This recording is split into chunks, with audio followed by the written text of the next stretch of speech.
അവരിവിടെ കൈപൊക്കിയത് കേരളത്തിലെ മുസ്ലിങ്ങൾ ഒഴിച്ചുള്ള ബാക്കി ആർക്കും ഇവിടെ ജീവിക്കണ്ട എന്ന് പറഞ്ഞുകൊണ്ടുള്ള ഒരു സമ്മതപത്രത്തിന് ഞങ്ങൾ കൂട്ടുനിൽക്കുകയാണ് എന്ന് പറഞ്ഞുകൊണ്ടാണ്. അതിനെതിരെ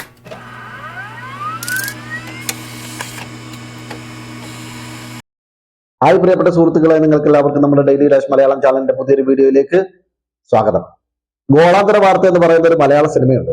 ആ സിനിമയിൽ നായകനായ മമ്മൂട്ടിയുടെ കഥാപാത്രം രമേശൻ നായരെ അന്വേഷിച്ച് പഞ്ചായത്ത് ഓഫീസിലേക്ക് പുതുതായി ചാർജ് എടുക്കുന്ന SI രമേശൻ നായരെ കാണാൻ വരുന്ന ഒരു സീനുണ്ട്. ആ സമയത്ത് പഞ്ചായത്ത് പ്രസിഡന്റായിട്ടുള്ള ശങ്കരാടി ചേട്ടന്റെ കഥാപാത്രം രമേശൻ നായരെ പരിചയപ്പെടുത്തിക്കൊണ്ട് SIയോട് സംസാരിക്കുന്നത് ഇങ്ങനെയാണ്: ഈ നാട്ടിൽ കള്ളന്മാരെ രമേശൻ നായർ പിടിക്കും, കൊള്ളക്കാരെയും രമേശൻ നായർ പിടിക്കും, പിടിച്ചുപറിക്കാരെയും പോക്കറ്റടിക്കാരെയും സാമൂഹ്യ വിരുദ്ധരെയും അടക്കം എല്ലാവരെയും രമേശൻ നായർ പിടിക്കും. അന്നേരം പോലീസ് ഏമാൻ ചോദിക്കും, അപ്പോൾ പിന്നെ ഈ നാട്ടിൽ ഞങ്ങൾ പോലീസുകാർക്ക് എന്താ പണി? അതിന് മറുപടിയായി പ്രസിഡന്റ് പറയും, നിങ്ങൾ പോലീസുകാർ എന്ത് പണിയെടുക്കണമെന്ന് രമേശൻ നായർ തീരുമാനിക്കും.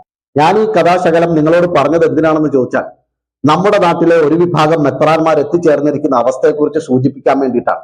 ഇപ്പോൾ മുസ്ലിങ്ങൾക്കെതിരായ വർഗീയത അച്ഛന്മാർ പറയും, മുസ്ലിങ്ങൾക്കെതിരെ വിദ്വേഷം പ്രചരിപ്പിക്കലും വെറുപ്പ് ഉത്പാദിപ്പിക്കലും ഇപ്പോൾ അച്ഛന്മാർ ചെയ്യും. മുസ്ലിങ്ങളുടെ ജീവിത രീതികളെയും അവരുടെ നിയമങ്ങളെയും പരിഹസിച്ചുകൊണ്ട് സമൂഹത്തിൽ തെറ്റിദ്ധാരണ ഉണ്ടാക്കുന്ന പണിയും ഇപ്പോൾ അച്ഛന്മാർ എടുക്കും. അപ്പോൾ RSSകാർ സംഘപരിവാറുകാർ ചോദിച്ചു, അപ്പോൾ പിന്നെ ഞങ്ങൾക്ക് എന്താ ഇവിടെ പണി? ആ സമയത്ത് ഈ അച്ഛന്മാർ പറഞ്ഞു, നിങ്ങൾ ഇനി എന്ത് പണിയെടുക്കണമെന്ന് ഞങ്ങൾ തീരുമാനിക്കും. ഈ അവസ്ഥയിലാണ് നമ്മുടെ നാട്ടിലെ ഒരു വിഭാഗം അച്ഛന്മാർ എത്തിച്ചേർന്നിരിക്കുന്നത്. ഇത്തരത്തിൽ മുസ്ലിങ്ങൾക്കെതിരെ നല്ല വെടുപ്പായി, നല്ല വൃത്തിയായി, നല്ല സൂപ്പറായി വർഗീയത പറയുന്ന അച്ഛന്മാർ നമ്മുടെ നാട്ടിൽ രംഗപ്രവേശനം ചെയ്തിട്ടുണ്ട്.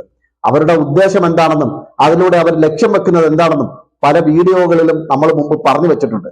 അത്തരത്തിൽ സംഘപരിവാറിനെ പോലും നാണിപ്പിക്കുന്ന വിധത്തിൽ അവരെക്കാൾ സ്കോർ ചെയ്തുകൊണ്ട് ഒരച്ഛൻ നടത്തിയ വർഗീയ പരാമർശങ്ങൾ, പ്രത്യേകിച്ച് വഖഫുമായി ബന്ധപ്പെട്ട് അതിനെ വളച്ചൊടിച്ചുകൊണ്ട് ജനങ്ങൾക്കിടയിൽ തെറ്റിദ്ധാരണ വരുത്തിക്കൊണ്ട് പച്ചയായ നുണ പ്രചരിപ്പിച്ചുകൊണ്ട് അയാൾ നടത്തിയ വർഗീയ പരാമർശങ്ങളാണ്.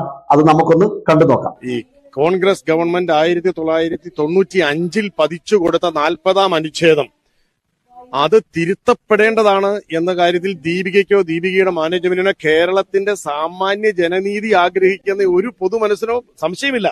പക്ഷെ ഇവിടെ സംശയമുള്ള 140 പേരുണ്ട്. അത് ഈ MLA-മാരാണ്.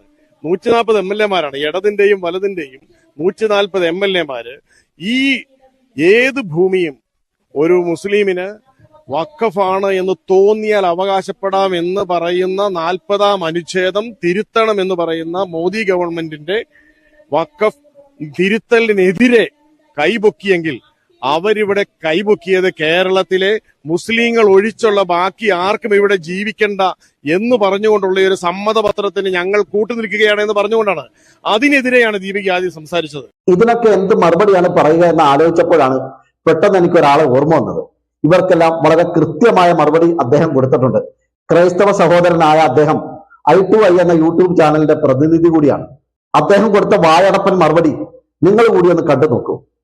പ്രസക്തി നഷ്ടപ്പെട്ട പള്ളിത്തന്തമാരും ക്രിസംഗികളും. ഉപതെരഞ്ഞെടുപ്പിന്റെ തൊട്ടുതലേന്നുവരെ മുനമ്പം എന്ന് വലിയ വായിൽ കാറുകൂവി നടന്ന പള്ളിത്തന്തമാരുടെയും ക്രിസംഗികളുടെയും പൊടി പോലുമില്ല ഇപ്പോൾ കണ്ടുപിടിക്കാൻ.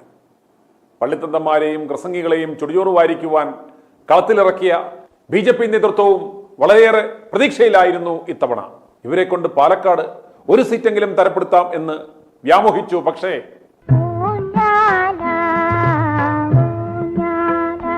സഭയുടെ തട്ടിൽ മെത്രാൻ താനൊരു കുപ്പായത്തൊഴിലാളിയാണെന്ന യാഥാർത്ഥ്യം പോലും മറന്നു പറഞ്ഞത് ആരും മറന്നുപോയിട്ടില്ല. വോട്ട് ചെയ്യാനായിട്ട് നിങ്ങളുടെ കയ്യില് ബാലറ്റ് പേപ്പർ കിട്ടുമ്പോൾ നമ്മൾ പരിചിതമായിട്ടുള്ള, നമുക്ക് എന്നും ചെയ്ത് പരിചയമുള്ള കക്ഷികൾക്ക് ചെയ്യണമെന്ന് തവണ നിർബന്ധം പിടിക്കരുത്. നമ്മളൊരിക്കലും നിർബന്ധം പിടിക്കരുത്. മറിച്ച് ചെയ്യാൻ ഞങ്ങൾക്കറിയാമെന്ന് നിങ്ങൾ തെളിയിക്കണം.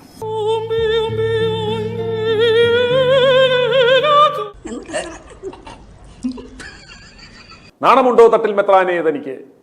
തന്റെ വാക്കുകൾക്ക് പഴയ ചാക്കിന്റെ വില പോലും വിശ്വാസ സമൂഹം കൽപ്പിക്കുന്നില്ല എന്നതിന് ഇതിലും വലിയ തെളിവ് വേണോ? ഇനിയും ഇത്തരം നാറിയ പ്രസ്താവനകളുമായി ഇറങ്ങുവാൻ താങ്കൾക്ക് ധൈര്യമുണ്ടാകുമോ? അതുപോലെ LC എന്ന അനാഥവൃദ്ധയുടെ 3 കോടി പറ്റിച്ച് പുട്ടടിച്ച നാണംകെട്ട കമാനം തോമയും തിരുവനന്തപുരം ലൂർദ് കൊള്ള സംഘത്തിലെ അംഗമായ മുരളിപ്പാതിരിയും ഒക്കെ സംഘിപക്ഷത്ത് നിന്ന് പ്രചരണം നടത്തിയെങ്കിലും ഇവന്മാർ കാട്ടുകള്ളന്മാരാണ്, ഇവന്മാരുടെ വാക്കുകൾക്ക് പട്ടിയുടെ വില പോലുമില്ല എന്ന് ഞങ്ങൾ തെളിവുകളടക്കം ജനങ്ങളെ ബോധവാന്മാരാക്കി. കാര്യം മനസ്സിലാക്കി ജനങ്ങൾ ഇവന്മാരുടെ ഈ കള്ളന്മാരായ പള്ളിത്തന്തന്മാരുടെ കർണമടച്ചു കൊടുത്ത അടിയാണ് BJPയുടെ ഇത്തവണത്തെ നാണം കെട്ട പരാജയം. ശബ്ദമില്ലാത്തൊരു ശബ്ദമാണ് സഭയെന്നും, അതുകൊണ്ടാണ് ഇങ്ങനെയുള്ള പ്രശ്നങ്ങളിൽ സഭാപിതാക്കന്മാര് ഇടപെടുകയും മറ്റുള്ളവരെ കൂട്ടി നിന്നുകൊണ്ട് ഇപ്രകാരം അവർക്ക് ഐക്യദാർഢ്യം പ്രഖ്യാപിക്കുകയും ചെയ്യുക. നിനക്കൊക്കെ എന്ത് പ്രസക്തിയാണ് ഇനി ഈ സമൂഹത്തിലുള്ളത് എന്നതാണ് വിശ്വാസികളുടെ ചോദ്യം.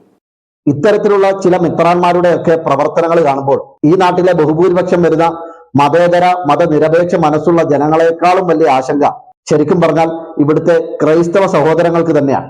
ജനങ്ങളെ നേർവഴിക്ക് നയിക്കേണ്ട, സമൂഹത്തെ ഒത്തൊരുമയോടുകൂടി മതസൗഹാർദ്ദവും സ്നേഹവും ഒക്കെ നിലനിർത്തി തെളിമയുള്ള കാഴ്ചപ്പാടോടുകൂടി നാടിനെ നേർവഴിക്ക് നയിക്കേണ്ട, മുന്നോട്ട് നയിക്കേണ്ട ദൈവത്തിന്റെ ദാസന്മാരായ മെത്രാന്മാര് തന്നെ ഇങ്ങനെ പിശാചിന്റെ പണിയെടുക്കുമ്പോൾ ഈ ക്രൈസ്തവ സഹോദരങ്ങൾ എങ്ങനെ പ്രതികരിക്കാതിരിക്കും? അതുകൊണ്ടാണ് അദ്ദേഹം ഇത്തരം മലിനമായ മനസ്സുള്ള വർഗീയ ചിന്താഗതികളും വിദ്വേഷ പ്രചരണവും വെറുപ്പുൽപാദനവും നടത്തുന്ന ഇത്തരം പാതിരിമാർക്കെതിരെ കുപ്പായ തൊഴിലാളികളെന്നും പള്ളിത്തന്തമാരെന്നും ഒരു പടിയും കൂടി കടന്ന് കുപ്പായ തെമ്മാടികൾ എന്ന വാക്കുപോലും ഉപയോഗിക്കേണ്ടി വന്നത്. ഏതായാലും മുസ്ലിം സമുദായത്തിനെ സംബന്ധിച്ചിടത്തോളം ആശങ്കകൾ ഒഴിയുന്നില്ല എന്നുള്ളതാണ് സത്യം. ഓരോ പ്രശ്നങ്ങൾ കഴിയുമ്പോഴും ഓരോരുത്തർ വന്നു പോകുമ്പോഴും നമ്മൾ വിചാരിക്കും ഇതോടുകൂടി ഇത് കഴിഞ്ഞുവെന്ന്.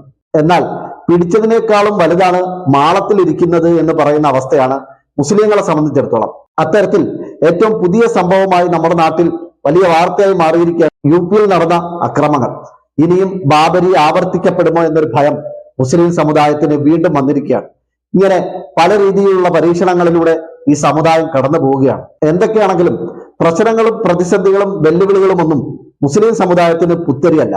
എല്ലാ കാലത്തും പലതരത്തിലുള്ള പ്രതിസന്ധികളെയും പലതരത്തിലുള്ള വെല്ലുവിളികളെയും അതിജീവിച്ചാണ് മുസ്ലിം സമുദായം അവരുടെ ഇസ്ലാം മത വിശ്വാസ പ്രകാരം എല്ലാ സ്ഥലത്തും എല്ലാ കാലത്തും മുന്നോട്ട് പോയിക്കൊണ്ടിരിക്കുന്നത്. വിശ്വാസികളെ സംബന്ധിച്ചിടത്തോളം ഏത് സമയത്തും ഏത് തരത്തിലുമുള്ള പ്രശ്നങ്ങൾ മലവെള്ളപ്പാച്ചിൽ പോലെ കടന്നു വന്നേക്കാം. പരീക്ഷണങ്ങളായി കണ്ട് അതിനെയൊക്കെ നേരിടണമെന്നാണ് ഇസ്ലാം മതം മുസ്ലിമീങ്ങളെ പഠിപ്പിച്ചുകൊണ്ടിരിക്കുന്നത്. അവസാന കാലമാകുമ്പോൾ തീക്കട്ടകൾ കയ്യിലെടുത്ത് പിടിക്കേണ്ടി വരുന്നതിനേക്കാൾ ഭയാനകമായ അവസ്ഥ ഈ സമുദായം നേരിടേണ്ടി വരുമെന്നുള്ള മുന്നറിയിപ്പ് വളരെ മുമ്പ് തന്നെ വിശ്വാസികൾക്ക് കിട്ടിയിട്ടുള്ളതാണ്. അതുകൊണ്ട് തന്നെ അവരവരുടെ ഈമാൻ അതിന്റെ പ്രഭ കെട്ടുപോകാതെ, അതിന്റെ മൂർച്ച കുറഞ്ഞു പോകാതെ എല്ലാ കാലവും ഈമാൻ സംരക്ഷിച്ചു നിർത്തുക, ഈമാൻ കെട്ടുറപ്പുള്ളതാക്കി നിലനിർത്തുക എന്നുള്ളതാണ് മുസ്ലിമീങ്ങളെ സംബന്ധിച്ചിടത്തോളം വളരെ പ്രധാനപ്പെട്ട കാര്യം. അത്തരത്തിൽ ഈമാന്റെ പ്രഭയുള്ള ചിന്തകളിലൂടെ, ഈമാന്റെ മൂർച്ചയുള്ള പ്രവർത്തനങ്ങളിലൂടെ പുതിയ പുലരികളെ നേരിടാൻ മുസ്ലിം സമൂഹം തയ്യാറായിരിക്കുക എന്ന് മാത്രമാണ് ഈ വിഷയത്തിൽ പറയാനുള്ളത്.